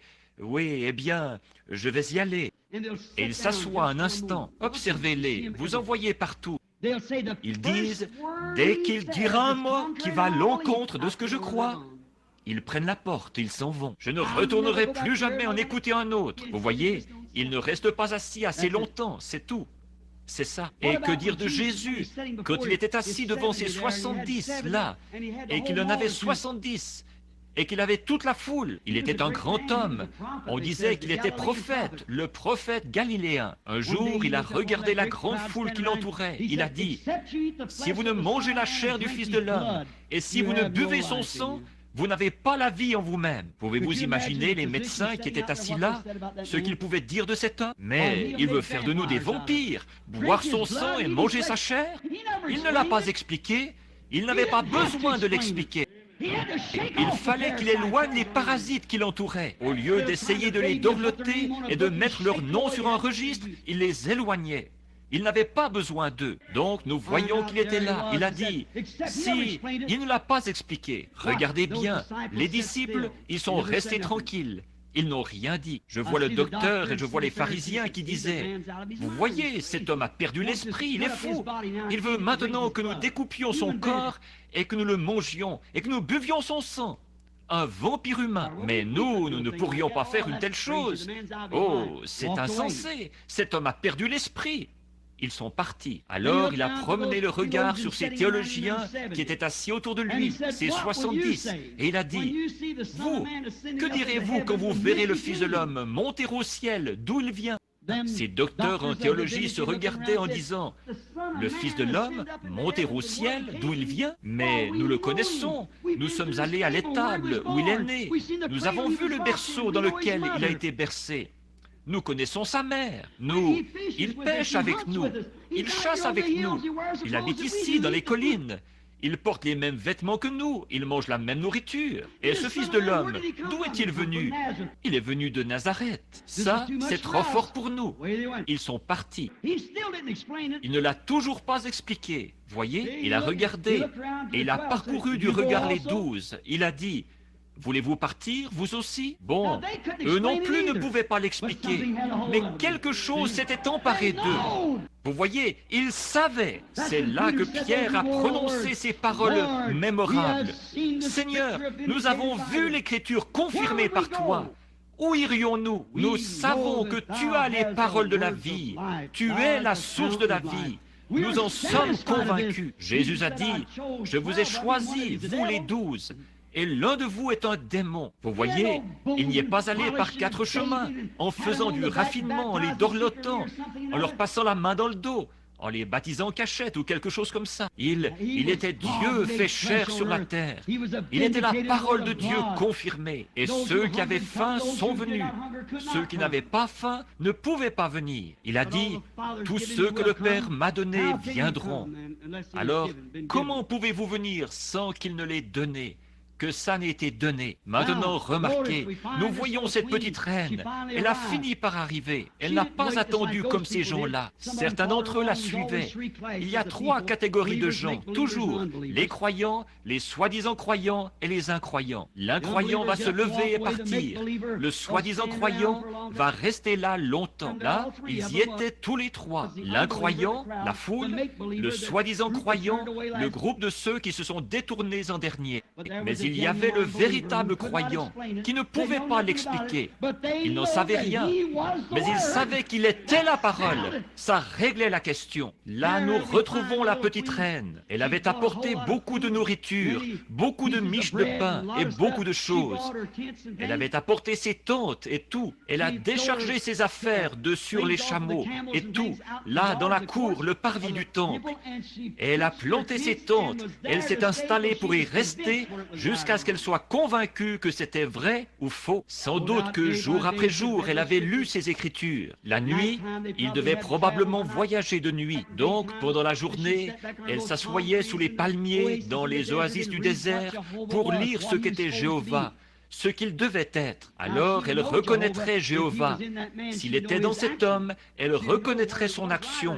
Elle saurait si c'était vrai ou pas. Donc, elle était très bien renseignée par l'Écriture. Elle n'est pas allée là-bas en disant « Maintenant, s'il dit autre chose que ce que dit mon prêtre, je vais prendre mes chameaux et m'en aller. » Elle allait rester jusqu'à ce qu'elle soit convaincue. Oh, si seulement les hommes et les femmes faisaient cela aujourd'hui. Prendre l'Écriture, voir si le Saint-Esprit est pour aujourd'hui, oui ou non. Voir si ces choses dont nous parlons ont été prédites pour cette heure où nous vivons. Mais elle l'a fait. Voilà pourquoi Jésus a dit que son nom est infaillible. Pas infaillible, mais il est immortel. Elle se tiendra là au jour du jugement pour condamner Dallas au Texas. Elle condamnera les États-Unis au jour du jugement, car elle est venue des extrémités de la terre pour entendre la sagesse de Salomon. Et voici, il y a ici plus que Salomon. Un Jésus-Christ ressuscité est ici, dans la puissance de sa résurrection. Remarquez, elle a planté ses tentes. J'imagine ce matin-là, pour les enfants maintenant. Les cloches retentissaient, les trompettes sonnaient. Il y avait une réunion. Ils avaient une réunion tous les jours. Pensez-y, ils aimaient aller à l'église tous les jours. Alors, la réunion allait commencer. J'imagine que la reine est allée s'asseoir tout au fond. Et au bout d'un moment, toutes les trompettes ont sonné. On a chanté les cantiques et tout. Au bout d'un moment, le pasteur Salomon est arrivé. Il s'est assis. Combien tous le tenaient en haute estime parce qu'ils l'aimaient. Il était le serviteur de Dieu et il venait. Pas un seul ne disait « si seulement il était ceci, si seulement il appartenait à mon groupe. » Non, il n'y avait qu'un seul groupe et c'était eux. Donc ils étaient là. Et là, nous voyons que quelqu'un s'est avancé. Et bien vite, Salomon a révélé le secret de son cœur. J'imagine que la petite reine a dû dire « un petit instant, là, vous voyez, oh, ça avait l'air vrai. » Le suivant s'est avancé. Même chose. Oh, son petit cœur s'est mis à bondir. Elle se demandait. Elle doit avoir pris une carte de prière et attendu. Excusez l'expression, mais vous savez, c'est juste pour faire comprendre, vous voyez. Pourrait avoir pris une carte et avoir attendu. Un jour, sa carte a été appelée. Et elle s'est avancée devant le Saint-Esprit qui était à l'œuvre à travers Salomon. Et la Bible dit, rien n'était caché à Salomon. Le glorieux Saint-Esprit a révélé tout ce qu'elle avait besoin d'entendre. Il l'a révélé. Et voilà que le Saint-Esprit, sa plénitude en Jésus-Christ, faisait la même chose. Et ces pharisiens disaient, montre-nous un miracle, guéris cet homme-là, ici, fais ceci et dis ceci. Et qu'en sera-t-il de ceci ou de cela? Vous voyez, ils ne comprennent tout simplement pas. Cette petite reine se tenait là, et la Bible dit que rien n'était caché à Salomon. Il lui a révélé tout ce qu'elle avait besoin de savoir. Il lui a tout dit. Et à ce moment-là, elle n'a pas eu à prendre la parole de quelqu'un d'autre. Elle l'avait vu et elle le croyait. Alors, elle s'est tournée vers l'auditoire et elle a dit, Tout ce que j'avais entendu, quand je l'ai entendu, ça m'a rendu perplexe. Mais tout ce que j'avais entendu est vrai. Et c'est même plus que ce que j'avais entendu. Vous voyez, c'était son tour. Elle l'avait vu. Cela avait agi sur elle. Elle savait que c'était vrai. Et elle a dit, « Béni soit l'Éternel Dieu qui a fait de toi son serviteur. » Béni soit. Qu'est-ce que c'était? La pauvre petite femme avait vécu là-bas avec tous ses credos et ses idoles, et une fois, dans son cœur affamé, tout vrai croyant veut voir Dieu agir. S'il a déjà été Dieu, il est toujours Dieu. Et elle a vu quelque chose qui était réel, pas quelque chose de fabriqué, quelque chose d'authentique, de réel. Elle a servi Dieu le reste de ses jours parce qu'elle avait vu quelque chose qui était réel. Oh, mon ami, nous avons tellement vu de « joignez-vous à ce credo, aux musulmans ici, à ceci, quoi que ce soit, venez à ceci et ceci, cela et autre chose » et toutes sortes de sensations et tout. Certainement que le monde devrait avoir faim de quelque chose de réel ce soir, de voir quelque chose qui est authentique, pas quelque chose de mythique, du sang qui coule ou des égratignures, ou de l'huile, ou quelque chose qui n'est même pas biblique, mais un vrai Jésus-Christ qui a promis qu'il allait habiter dans son peuple dans ces derniers jours, et faire les choses qu'il faisait, quelque chose dont l'Écriture annonce que cela se produira en ces jours-ci. Tous ces petits credos, eh bien, si vous connaissez notre credo, vous savez, vous voyez, vous regardez à ce que M. Luther a dit, un grand homme à son époque, c'est sûr. C'est comme certaines de ces femmes, ici de 75 ans, qui essayent d'en avoir 16, qui regardent au passé et qui essayent de s'habiller comme si elles avaient 16 ans, de se couper les cheveux, et de porter des shorts et de faire. Si quelqu'un conduit en regardant dans un rétroviseur, il aura un accident. Et c'est là le problème de l'Église aujourd'hui. Elle regarde dans un rétroviseur à ce qu'elle était. Pas étonnant qu'elle soit toute accidentée. N'allez jamais. Paul a dit, je cours vers le but de la vocation céleste. J'avance. Je vais de l'avant. Je sais que M. Moody était un grand homme. M. Wesley était un grand homme. Le mouvement de Pentecôte, le mouvement baptiste, ils étaient glorieux. Mais courons vers le but de la vocation céleste en Christ. Ne regardez pas dans un rétroviseur, il y a 40 ans. Regardez ce qu'il y a ce soir. Regardez ce que l'Écriture promet ce soir. Il leur a fait des promesses en ce jour-là. Mais nous vivons plus haut que ça maintenant. Nous avançons. Et si Wesley avait regardé en arrière pour regarder à Luther, vous voyez? Mais il n'a pas regardé à ce que Luther avait dit. Il a regardé à ce que Dieu avait dit. Et si les pentecôtistes avaient regardé en arrière aux méthodistes, vous voyez où vous en seriez? Voilà, c'est pareil. Vous avez tout organisé et mis dans un carcan. Vous ne pouvez plus bouger de là. Alors, l'Esprit de Dieu s'en va. Il l'emmène ailleurs. Chaque fois qu'ils le font, un système fait de main d'homme où tout est fabriqué comme ça, c'est de nouveau comme l'opposition de Corée, comme Dathan et les autres qui voulaient prendre tout un groupe d'hommes et faire une organisation là-bas. Dieu a dit, sépare-toi d'eux, Moïse, et je les engloutirai dans la terre. Et c'était un type du voyage aujourd'hui. Et vous le savez, en route vers le pays promis. Et ils étaient là, ils ne pouvaient pas croire ce message loin de Dieu, qui continuait d'avancer. Et ils voulaient commencer quelque chose eux-mêmes. C'est toujours comme ça. La pire gaffe qu'Israël ait jamais commise, c'est quand ils ont rejeté la grâce dans Exode 19 pour prendre la loi. Et Dathan a commis la pire erreur de sa vie quand il a dit, il y a d'autres chefs que toi ici, Moïse. Et il avait été confirmé comme la parole de Dieu manifestée. Il avait pris de la poussière, elle l'avait transformé en mouche. Et tout ce qu'il avait dit s'était accompli. Et Dieu était avec lui. Une colonne de feu avait confirmé comme elle se tenait là au-dessus de lui. Et il voulait quand même commencer autre chose. Ça, c'est de l'artificiel. C'est comme ça aujourd'hui. Voilà où l'Église est parvenue. C'est vrai. Église du Dieu vivant, ne voulez-vous pas voir quelque chose de réel? Quelque chose de réel. Une petite histoire avant de prier pour les malades. J'aime chasser. Ma mère, vous savez, sa mère touchait la pension. Elle était indienne Cherokee. Et ma conversion ne m'a jamais enlevé l'amour des bois. J'aime ça. C'est là qu'on voit Dieu. C'est là que j'ai vu Dieu en premier. C'était dans les bois. C'est là qu'il nous rencontre. C'est là qu'il parle. C'est là qu'il y a eu la rencontre de ces 7 anges. Avez-vous, dans Messieurs, quelle heure est-il? Frère Borders et moi, nous étions assis là-bas l'autre jour, quand il est descendu, ce tourbillon qui venait des cieux, qui a même fracassé le rocher, juste au-dessus de l'endroit où je me tenais, là, ce qu'il a dit. Vous voyez, et là, il y avait plusieurs hommes. Frère Sothman, qui est ici quelque part, l'un des... Terry, je crois, qui est ici, il était présent cette fois-là. Et les choses que vous avez vues là-bas, dans ces régions sauvages, j'aime chasser. C'est seulement pour pouvoir aller là-bas que je le fais. Pas pour tuer le gibier, mais juste pour pouvoir être dans les bois. Je chassais souvent avec un gars là-bas dans l'État de New York, ou plutôt dans le New Hampshire. Il était un bon chasseur. Il s'appelait Burt.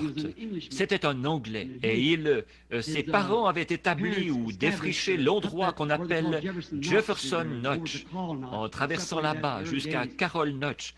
Ils avaient séparé ça dans l'ancien temps. Il avait un petit peu d'Indien aussi, mais c'était un des meilleurs tireurs que j'ai jamais vus.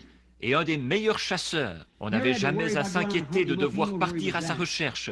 Il savait où il était. J'aimais chasser le cerf de Virginie là-bas. Et j'y allais chaque automne pour chasser. Il était tellement bon chasseur. Mais c'était l'homme le plus cruel que j'ai rencontré de ma vie. Il avait des yeux de lézard. Et comme ça, vous savez, comme la façon dont les femmes essaient de se maquiller aujourd'hui, pour avoir les yeux un peu comme un lézard. Eh bien lui, il avait vraiment des yeux comme ça. Et moi, je trouve que ça n'a pas l'air humain. Alors, je n'ai jamais trop aimé le regarder. Il avait l'air tellement fuyant comme ça, vous savez, il regardait de côté. Et il aimait être méchant. Et il tirait des faons, des petits bébés cerfs, là, juste pour me faire de la peine. Et il disait, « Oh, prédicateur, tu es comme les autres, tu es une poule mouillée. Tu serais un bon chasseur si tu n'étais pas prédicateur. » J'ai dit, « Je chasse des âmes, Burt. » Et j'ai dit, tu en as une qui est perdue. Et lui, reprends donc tes sens. Il disait, Billy, tu es bien gentil, mais il disait, ne viens pas me parler de ce genre de choses-là. Alors il tirait ses petits faons et ça me faisait tant de peine. Maintenant, il n'y a rien de mal à tuer un faon si la loi le permet, là, d'après la taille ou le sexe, d'après les conditions de la loi. J'ai été garde-chasse pendant bien des années, mais regardez, Abraham a tué un veau et Dieu l'a mangé. Donc il n'y a rien de mal à tuer un faon si la loi le permet, mais pas de les tirer pour rien, en les laissant là, pour faire son malin. Ça, c'est mal. C'est mal de faire ça. Si je l'ai dit, c'est pour justifier mes frères chasseurs ici, vous voyez, pour que vous voyez ce que j'essaye d'exprimer. Maintenant, remarquez, donc nous voyons que cet homme, un jour, je suis allé là-bas, ma femme et moi, nous étions ensemble, et il s'était fait un petit sifflet qui sifflait en faisant exactement le bruit d'un petit bébé faon qui pleure. Vous savez, l'espèce de petit gémissement qu'il pousse. Eh bien, tant que j'avais travaillé et je n'avais pas terminé à temps une série de réunions, et je suis allé là-bas pour chasser avec lui. Et beaucoup de gens avaient chassé. Or, dès qu'on entend un coup de feu dans cette région-là, ces cerfs, vous pensez que Houdini était un virtuose de l'évasion. À côté d'eux, il était un amateur. Alors rapidement, ils se cachaient tous, et au clair de lune, ils broutaient de nuit, ou ils se dissimulaient dans les fourrés ou quelque chose, et ils ne bougeaient pas. Alors, voilà que ce jour-là, j'ai dit, « Burt, tu ne vas pas utiliser ce sifflet. » Il a dit, « Ah, prédicateur, tu es vraiment une poule mouillée. » Il a dit, « Reprends donc tes sens. » Et nous nous sommes mis en route, nous avons mis des sandwichs dans notre chemise, et nous chassions, nous allions chasser jusque vers midi, là-haut, autour des crêtes du Presidential Range, pour ensuite nous séparer et redescendre. Si nous abattions un cerf, nous saurions où il était suspendu, nous irions le retirer 1 ou 2 jours plus tard. On le suspendait. Donc, il y avait environ 4 pouces de neige ou 6, quelque chose comme ça. C'était un bon temps pour suivre les pistes. Et nous nous sommes mis en route. Nous sommes arrivés vers le haut de la montagne. Pas de piste, il n'y avait rien. Il y avait clair de lune la nuit. et les cerfs. Bert était devant moi, il ouvrait le chemin, et moi je suivais derrière lui. Et il s'est assis un peu comme ça, la neige était sèche, et il s'est mis à fouiller. Je pensais qu'il voulait manger son sandwich, et qu'on allait se séparer là, parce que là, nous étions déjà bien haut dans la montagne. Et il fouillait ici. Alors j'ai décidé de sortir mon sandwich, et je me suis mis à chercher un endroit où poser ma carabine. Et je me suis mis à sortir mon sandwich, et j'ai regardé autour de moi. Il a sorti ce petit sifflet. Ça, je me suis dit, quel sale tour à jouer de faire ça. Alors, il a pris ce petit sifflet et il m'a regardé de ses yeux de lézard. Il a regardé vers moi. Il a mis ce petit sifflet dans sa bouche, comme ça. Et j'ai dit, Bert, tu ne ferais quand même pas une chose pareille. Il a dit, oh, et il a sifflé comme ça. Et à ma surprise, à une cinquantaine de mètres de moi, droit devant, une grande biche s'est levée. Or, la biche, c'est la maman cerf. Et elle était là, avec ses grands yeux bruns et ses oreilles en l'air. Vous voyez, elle avait entendu. C'est qu'elle était une mère, vous voyez, et son bébé pleurait. C'est pourquoi, peu importe que les autres sortent ou pas, il y avait quelque chose en elle. Elle était une mère. Alors Bert a regardé comme ça et il a sifflé de nouveau, tout doucement. Et cette biche s'est avancée en plein dans la clairière. Or ça, c'est inhabituel, très inhabituel, pour eux de s'avancer comme ça. Et elle regardait autour d'elle en levant sa grande tête. Elle promenait le regard partout. Au bout d'un moment, quand le chasseur a tendu la main pour prendre sa carabine, elle a aperçu le chasseur. D'habitude, ce qu'ils font, c'est qu'ils partent comme un éclair. Vous savez ce que c'est, à toute vitesse. Mais vous savez, elle n'a pas bougé du tout. Elle est restée là, simplement, à le regarder de côté. Elle avait la tête tournée, elle regardait. Oh là là, je pensais, Bert, tu ne peux quand même pas faire ça. Vous voyez, elle ne jouait pas à la comédie. Ce n'était pas de l'hypocrisie. Ce n'était pas du théâtre. Chez elle, c'était inné. Elle était une mère. Et ce bébé, peu importe si ça lui coûtait la vie, il était en danger. Elle essayait de trouver ce bébé. Il était en danger. Elle était, l'instinct en elle, elle était mère. Et elle a vu le chasseur. Mais elle ne se souciait pas du chasseur. Elle se souciait de ce bébé en danger, ce petit fan. Alors il a baissé le cran de sûreté de sa 30-06. Oh, c'était un tireur d'élite. Il a braqué cette carabine sur elle. J'ai dû détourner la tête. Je ne pouvais pas m'en empêcher. Je ne pouvais pas le regarder. Je me suis dit, dans quelques minutes seulement, il va faire sauter son cœur si noble. Elle qui essaye de trouver son bébé qui est en danger, alors qu'elle sait que ce chasseur est là dans les buissons, et il allait faire sauter ce cœur si noble avec cette balle de 180 grains qu'il avait là-dedans. Et il était tellement bon tireur. Il a épaulé. Je me disais, je ne peux pas supporter de regarder ça. J'ai tourné le dos et j'ai dit, Seigneur, aide-le pour qu'il ne fasse pas ça. J'avais tellement de peine. Cette pauvre maman qui se tenait là, en train de chercher son bébé, et je savais que ce n'était pas du fabriqué. Elle était une mère. Elle se serait enfuie en toute autre occasion. Elle ne se serait pas levée pendant que nous passions. Mais il y avait quelque chose en elle. Et j'ai attendu, et le coup n'est pas parti. Eh bien, je me suis demandé, qu'est-ce qui ne va pas? Et j'ai attendu, ensuite je me suis retourné tout doucement. Et j'ai vu la biche qui se tenait là, elle le regardait toujours. Et j'ai regardé le canon de la carabine, il allait comme ça. C'est qu'il essayait de viser, et il n'y arrivait pas. Il a jeté la carabine par terre et il a tourné la tête pour me regarder. Et ses grands yeux avaient changé. Les larmes coulaient sur ses joues. Il m'a attrapé par ma jambe de pantalon. Il a dit, « Billy, conduis-moi à ce Jésus dont tu parles. » Qu'est-ce que c'était? Il avait vu quelque chose de réel. Vous voyez, cette petite maman cerf a dû faire preuve de noblesse de caractère, d'une vraie noblesse de caractère, qui a amené ce chasseur cruel, là, qui avait le cœur le plus cruel que j'ai jamais vu. Ce n'était pas une prédication que j'aurais prêchée, c'était ce qu'il avait vu, quelque chose qui était réel. Ce n'était pas du fabriqué, Ce n'était pas de la frime, c'était là une vraie mère qui cherchait son bébé. Et c'est ça qui l'a amené à Christ. Maintenant, il est diacre dans l'église là-bas, un merveilleux chrétien, parce qu'il a vu quelque chose qui n'était pas du fabriqué.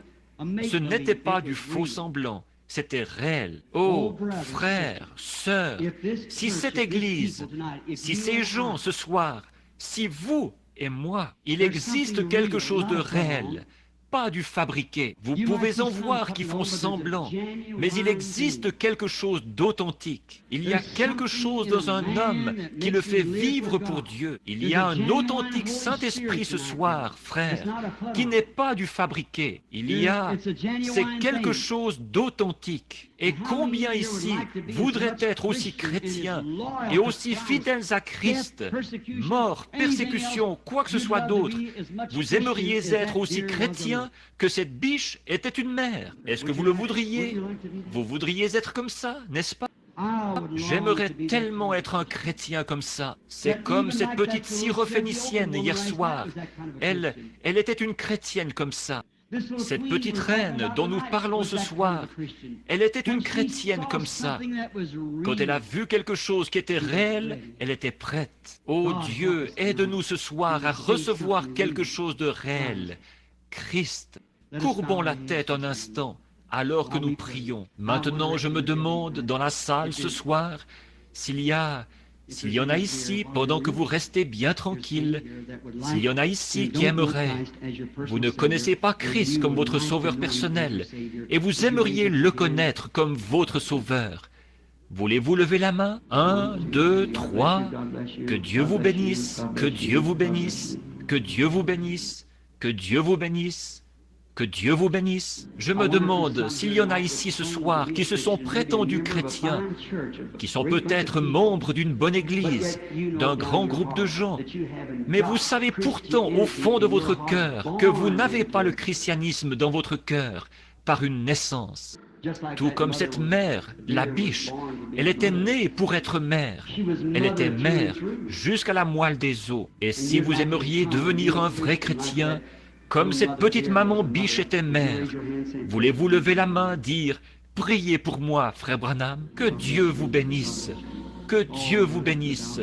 Partout, en haut, dans les balcons, je vois votre main. » Père Céleste, j'étais bien loin de me douter, en cette froide journée de novembre, alors que je me tenais là, la neige qui me descendait partout dans le cou, trempé, de voir cet homme étendu là, comme je lui avais parlé, je lui avais tenu la main, j'avais pleuré avec lui, mais je lui avais parlé de la Bible et tout. Et il disait, « Oh, tu as peut-être raison, mais de voir qu'il a fallu que tu envoies quelque chose de si réel, et ça au niveau même de la nature, si bien qu'il n'a pas pu s'empêcher de voir qu'il y avait quelque chose de réel. Et maintenant, il est ton serviteur, Seigneur. Maintenant, il y en a beaucoup qui sont ici ce soir. Certains d'entre eux ont levé la main, Père, pour dire qu'ils n'ont jamais été chrétiens et qu'ils veulent le devenir. Ô Dieu, qu'il ne soit pas juste un de ceux qui se contentent de se joindre à une église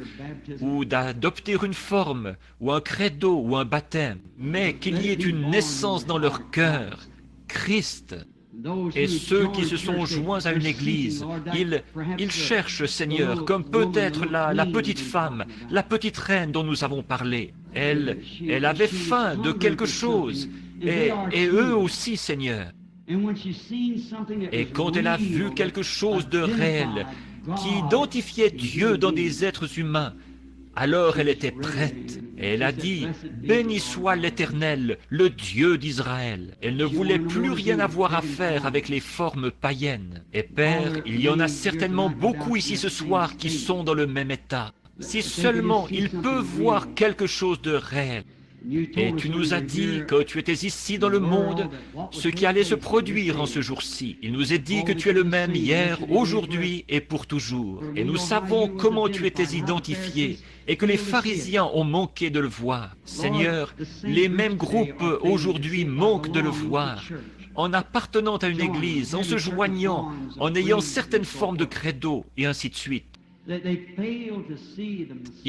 Ils manquent de voir le Messie, le glorieux Saint-Esprit qui s'identifie avec les gens, comme tu as promis que tu le ferais. Accorde ce soir, Seigneur, que chacun de ceux-ci se rende compte de ta présence et qu'il la voie, et puisse cela pénétrer leur cœur. Le sujet, il y a ici plus que Salomon ce soir, c'est-à-dire Jésus-Christ, le Fils de Dieu ressuscité, prêt à venir, à convertir et à refaire les cœurs à neuf, et à y mettre une expérience de Dieu par une naissance. Tout comme cette maman biche, c'était quelque chose avec lequel elle n'avait rien eu à voir. C'est par la grâce de Dieu qu'elle avait été choisie pour être une biche. Elle avait été choisie pour être une mère, et une mère fidèle. Et tu nous as dit que nous avons été choisis avant la fondation du monde. Je te prie, ô Dieu, de permettre que chacun de ceux qui ont cette attirance dans leur cœur, comme cette petite dame l'avait, de trouver Dieu, qu'il se produise quelque chose de réel ce soir, afin qu'ils voient et qu'ils le servent. Car il y a ici plus que Salomon. Nous le demandons au nom de Jésus. Amen. Maintenant, avec respect, en silence, juste avant de nous avancer à l'autel, s'il vous plaît, ne vous déplacez pas. Soyez vraiment respectueux quelques instants. C'est maintenant une heure solennelle, un moment solennel. Des décisions sont en train d'être prises. Beaucoup ont levé la main. Je crois que vous étiez profondément sincères quand vous l'avez fait. Quand vous avez dit ça, maintenant, vous avez entendu parler de la Bible. Vous avez entendu parler de Jésus, vous avez entendu dire qu'il était le Fils de Dieu. On vous a enseigné qu'il est ressuscité. Et on vous enseigne qu'il est le même hier, aujourd'hui et pour toujours. Maintenant, est-ce que ce Saint-Esprit dont nous parlons, est-ce que c'est Jésus-Christ?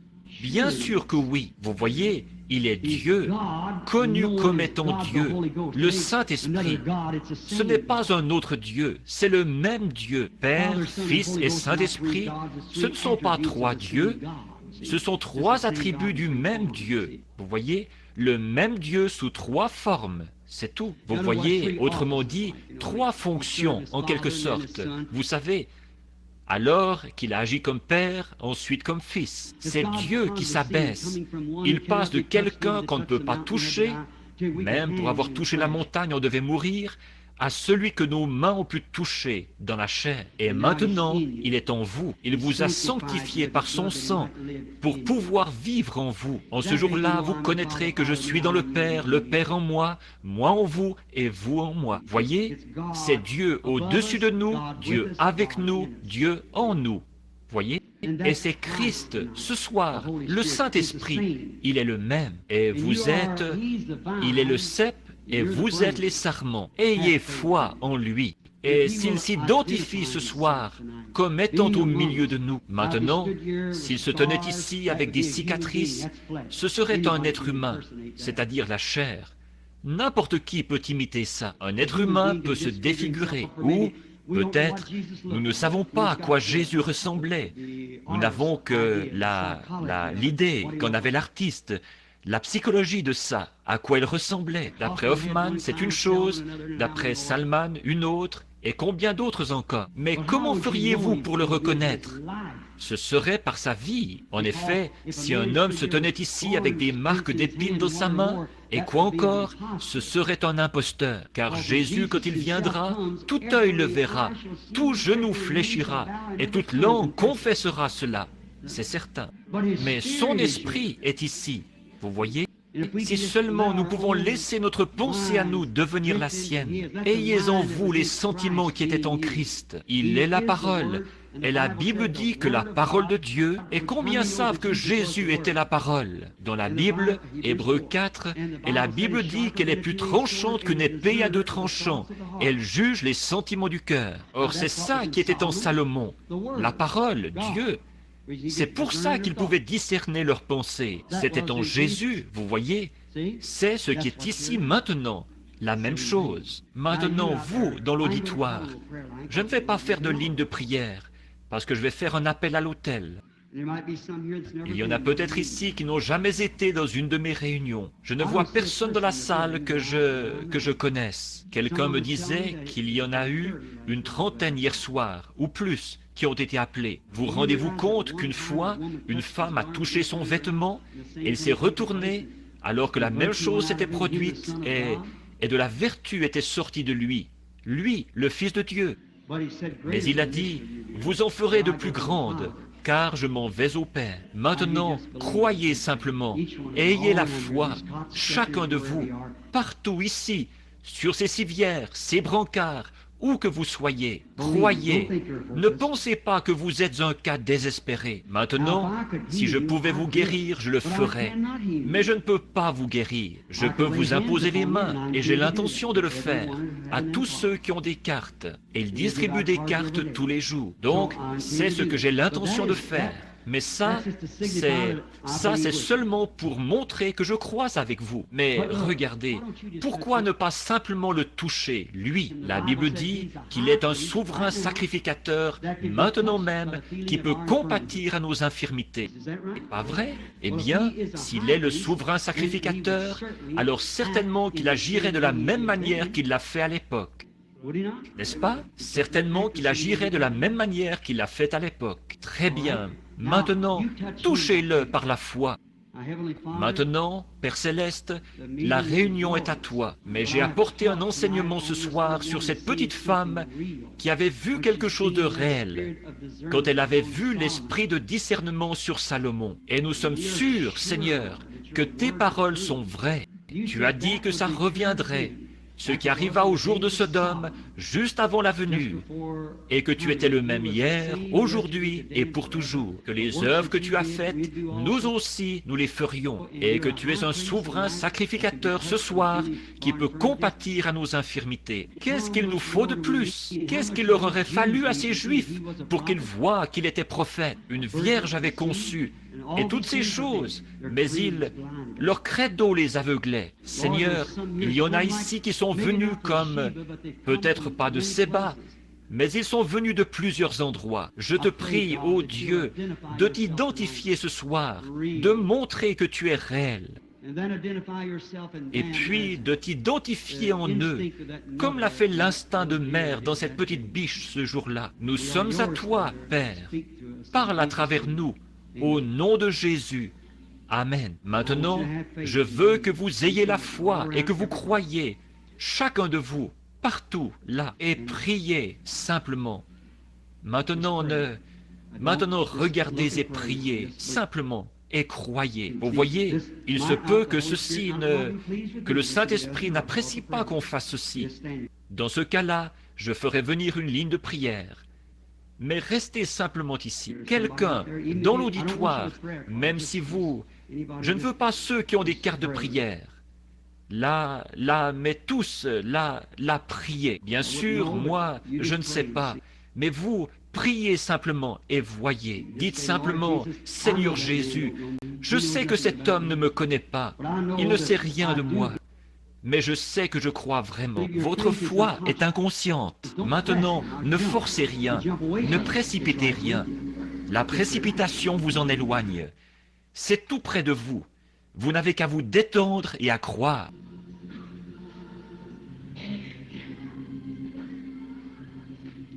Maintenant, croyez. Simplement, ayez la foi.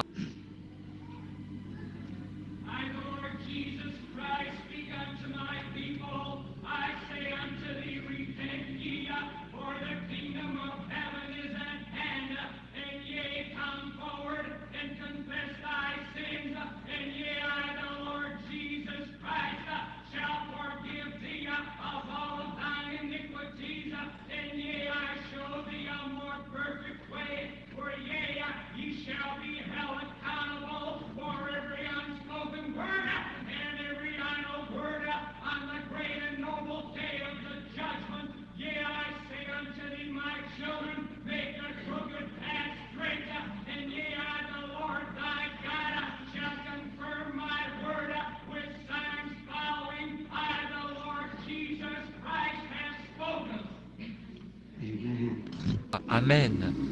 Alors, soyez respectueux. Ayez simplement la foi.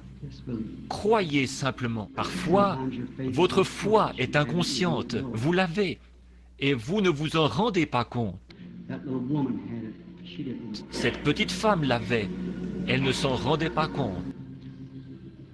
Combien d'entre vous ont déjà vu la photo de cet ange du Seigneur? Cette lumière, elle a été prise ici même au Texas. Elle a été prise dans le monde entier maintenant. Mais qu'est-ce que vous en pensez, monsieur? Est-ce que vous croyez? Vous qui êtes assis ici au coin? Vous sembliez regarder d'un regard si avide. Vous avez beaucoup de choses qui ne vont pas.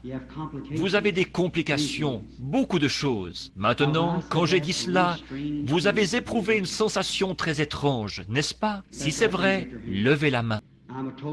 Je vous suis totalement inconnu, je ne vous connais pas, c'est vrai. Vous savez quoi? Cette lumière s'est arrêtée juste au-dessus de vous, voyez? C'est ça que vous avez ressenti. Cette sensation tellement pleine de douceur. Je la regardais, vous voyez, qui descendait. Bon, oui, vous êtes ici. Vous voulez qu'on prie pour vous avant que vous quittiez le bâtiment. Si Dieu me révèle quel est votre problème, alors que vous êtes assis là-bas et que je suis ici, croirez-vous que c'est Dieu? C'est une hernie, un de vos principaux problèmes. C'est vrai. N'est-ce pas vrai? Si Dieu me dit qui vous êtes, quel est votre nom, vous avez un bon contact avec lui, là. Croirez-vous que je suis son prophète, ou plutôt son serviteur? Excusez-moi, c'est une pierre d'achoppement pour beaucoup, vous voyez. Est-ce que vous le croyez? Votre nom est Monsieur Sturge. Si c'est vrai, levez la main. Croyez-le et soyez guéris. Il y a ici une petite femme assise là-bas vers le fond. Elle a les cheveux foncés, là, sur l'allée centrale. Oui, vous avez été surprise quand cela a été dit. Maintenant, en ce moment, vous commencez à vous sentir un peu bizarre, vous voyez? Quelque chose de vraiment doux autour de vous. Si quelqu'un veut regarder, si vous pouvez la voir, un genre de lumière qui a l'air ambre, qui descend sur la petite dame. Maintenant, son problème, c'est qu'elle a des maux de tête qui la font beaucoup souffrir. C'est ça. Si c'est ça, levez la main comme ça. Et je ne l'ai jamais vue de ma vie. C'est vrai, c'est ça. Elle a des maux de tête qui la font souffrir, comme une migraine, mais ils vont s'en aller. Amen, croyez-le. Maintenant, il y a un homme qui est assis juste à côté de vous, là, et il fixe sur moi un regard plein de sincérité. Et cette lumière est en train de se déplacer vers lui. Et cet homme a des problèmes avec ses yeux. Mais s'il croit, Dieu guérira ses yeux et le rétablira. Vous croyez? Très bien. Je ne vous ai jamais vu de ma vie. Vous m'êtes inconnu. Dites, ce jeune homme qui est assis juste à côté de vous, là, lui aussi, il souffre de maux de tête. C'est ça, c'est ça. Je n'ai jamais vu cet homme de ma vie. Dieu le sait, vous voyez. Très bien. Croyez, l'homme qui est assis juste à côté de vous, qui porte des lunettes, qui regarde par ici. Oui, vous portez des lunettes, mais ce n'est pas vraiment ça votre problème. Vous avez un problème de dos pour lequel vous voulez faire prier. Si c'est vrai, faites signe de la main. Très bien. Ce jeune homme qui est assis juste à côté de vous, là, juste à côté de vous, il a eu beaucoup de problèmes. Ce jeune homme en a eu. Oui, monsieur, vous, avec la cravate rouge, vous avez eu beaucoup de problèmes dans votre famille et tout. C'est comme votre épouse est une personne nerveuse et vous aussi, vous souffrez d'un genre de pression dans votre tête. C'est ainsi dit le Seigneur. C'est vrai, c'est juste. Croyez simplement. Ne doutez pas, mais croyez. Il y a ici une femme qui est assise là-bas au fond. Ne voyez-vous pas cette lumière qui se déplace là-bas et qui se pose ici? Elle souffre de problèmes des yeux et de la vessie. Oh, elle va le manquer. Seigneur Dieu, aide-moi. Son nom est Madame Chambers. Croyez de tout votre cœur, Madame Chambers. Levez-vous, levez-vous pour que les gens voient qui vous êtes. Je ne la connais pas, je ne l'ai jamais vue de ma vie. Oui, c'est terminé maintenant. Jésus-Christ vous guérit. Maintenant, si ce n'est pas là Jésus-Christ le même hier, aujourd'hui et pour toujours, où est-il? A-t-il promis de le faire? Tous ceux qui le croient, levez la main. Très bien. Voulez-vous être un vrai chrétien, vous qui avez levé la main il y a un moment, comme cette brave maman Biche, alors que le Saint-Esprit est ici et que l'onction est sur nous tous? Frayez-vous donc un chemin et venez vous tenir ici même à l'autel un petit instant. Si vous cherchez Dieu pour le salut, voulez-vous venir ici à cet autel, vous tenir ici avec moi un petit instant? Levez-vous. C'est ça, c'est juste. Que Dieu vous bénisse. Qui que ce soit dans le bâtiment, où que vous soyez, voulez-vous venir? C'est ça. Venez tout de suite. Vous qui voulez trouver Christ, vous ne serez jamais plus près de lui jusqu'au moment où vous irez à sa rencontre. Il est ici, il est identifié, quelque chose de réel. Vous vous êtes joints à une église, beaucoup d'entre vous, les membres d'église là. Vous vous êtes joints à une église, mais vous n'aviez rien de plus que ça. Vous voulez voir quelque chose de réel. Voilà exactement Jésus-Christ, tel qu'il s'était identifié. Regardez ce petit enfant qui s'avance en pleurant. Les larmes coulent sur son petit visage. Pas étonnant, ils sont tendres. Ils n'ont pas été entraînés dans toutes sortes de choses. Un autre est en train de s'avancer dans l'allée. Un autre au fond qui s'avance. Des petits-enfants. Alors que les adultes, eux, ont passé à côté. Pourquoi ne pas venir? Avancez-vous donc maintenant et tenez-vous autour de l'autel, vous les membres d'église, vous qui voulez avoir une expérience de Christ dans votre cœur. Pourquoi ne pas vous avancer s'il connaît votre cœur et vous savez que vous ne pouvez pas le cacher? Venez donc tout de suite et tenez-vous ici, juste avant que nous poursuivions. Venez ici, tenez-vous ici pour un mot de prière. Voulez-vous le faire? Venez montrer. Prenez position pour lui. Prenez position pour lui. Si vous avez honte de lui maintenant, il aura honte de vous là-bas. Souvenez-vous, il est ici. L'Écriture a dit que ceci allait se produire.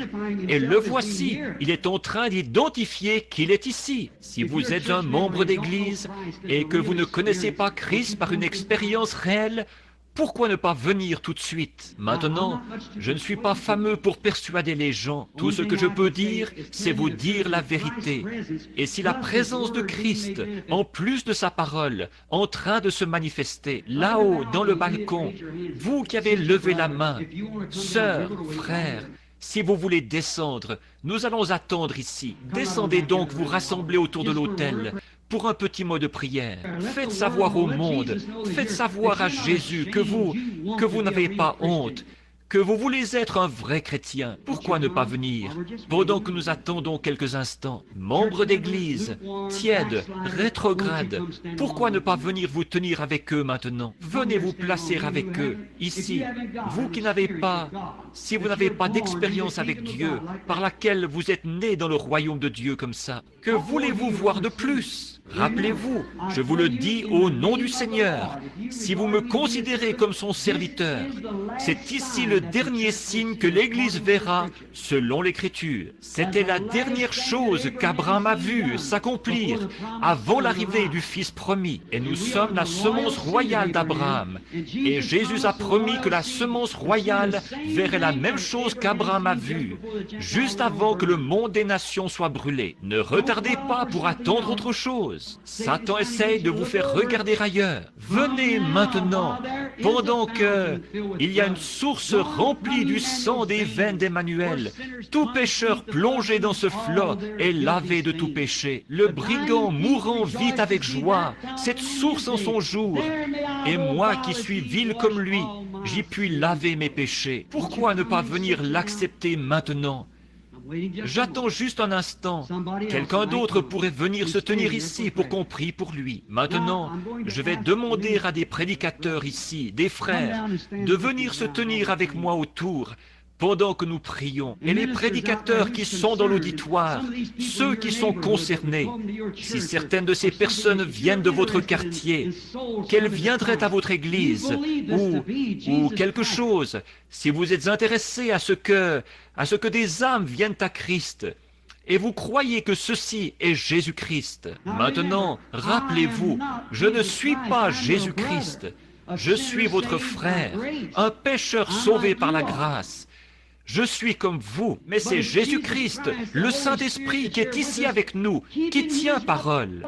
Il n'est pas obligé de faire ceci, mais il a promis qu'il le ferait. Jésus n'était pas obligé de guérir les malades, mais la Bible dit qu'il l'a fait afin que s'accomplisse ce qui avait été promis à son sujet. Maintenant, peu nous importe à quelle sorte d'église vous appartenez, si vous croyez que Jésus-Christ est présent, si vous croyez qu'il existe une expérience de la nouvelle naissance, du baptême du Saint-Esprit, prédicateurs, approchez-vous, venez parmi ces gens ici, avancez-vous jusque parmi eux, imposez-leur les mains.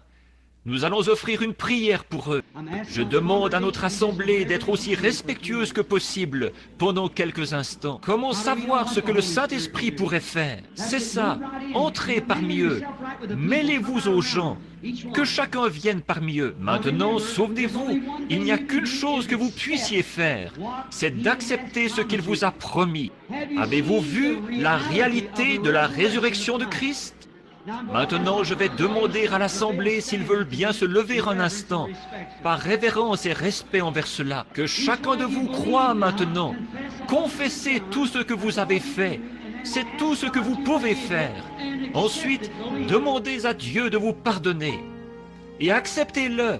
Croyez-le. Maintenant, priez, chacun à sa façon. Notre Père Céleste, nous venons à toi avec des âmes contrites. Combien la petite histoire de cette maman biche nous a profondément touchés.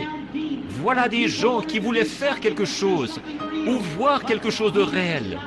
Comme la reine du Midi qui est venue des extrémités de la terre pour entendre la sagesse de Salomon. Et il y a ici plus que Salomon. Il y a le Sauveur de l'humanité, Jésus-Christ de Nazareth. Sauve-les, Père, pardonne leurs péchés, lave leurs âmes dans le sang de l'agneau et donne-leur l'expérience d'être un chrétien par naissance. Aucun autre animal, rien d'autre n'aurait pu faire cela que la maman biche. C'est ce qu'elle était. Donne-nous cette expérience, Seigneur, maintenant, l'expérience d'une nouvelle naissance dans le royaume de Dieu, alors que le Saint-Esprit est là. Accorde-le, Seigneur. Accorde-le, Seigneur. Maintenant, fermez les yeux, levez les mains et dites, faites votre confession en disant, Jésus, maintenant je crois. Prends-moi comme je suis. Je ne peux rien faire de plus. Guéris mon corps malade. Prends-moi, Seigneur. Je crois que tu es ici. Le Saint-Esprit est ici. Il s'identifie. Sauve-moi par ta grâce, Seigneur. C'est tout ce que je peux faire. Par le nom de Jésus-Christ. Frère Grant, voulez-vous conduire la prière?